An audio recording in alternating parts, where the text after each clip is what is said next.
ആ പേരെന്താന്നാ പറഞ്ഞത്? KK Joseph. അതല്ലടോ ആ സ്ത്രീയുടെ പേര്. അതൊന്നും എനിക്ക് മാധവിയമ്മ. മാധവിയമ്മ. അച്ഛനെ, ഇവിടെ ഈ മാധവിയമ്മയുടെ വീട്. ദൈവമേ, ഇത് ആരായത്? എന്നെ പറ്റി പോയി അയാളോട് ചോദിക്കുന്നേ. അതെ, ഈ പട്ടാളം മാധവിയമ്മയുടെ വീട്. പട്ടാളം മാധവിയമ്മയുടെ വീട് അറിയോ ചേട്ടാ? പൊട്ടനാ.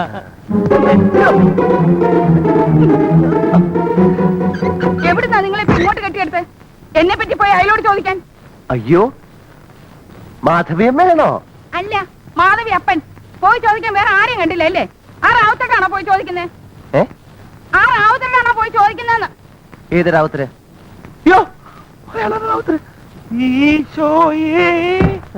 എന്തിനിപ്പ ഇങ്ങോട്ട് കെട്ടിയെടുത്തത്? ഇത്തിരി വെള്ളം ഉണ്ടാവോ കുടിക്കാൻ? വെള്ളം കുടിക്കാനാണോ ഇത്ര കഷ്ടപ്പെട്ട് ഇങ്ങോട്ട് കയറി വന്നത്? അല്ല, ഞങ്ങള് എരുമേലി പറഞ്ഞിട്ട് വന്നതാണ്. എന്താ എരുമേലി പറഞ്ഞിട്ട് വന്നതാണോ? ക്ഷമിക്കണം കേട്ടോ, എനിക്ക് ആള് മനസ്സിലായി. അത് സാരമില്ല. ഇങ്ങോട്ടിരുന്നാട്ടെ, ഞാനിപ്പോ പറയാം കേട്ടോ.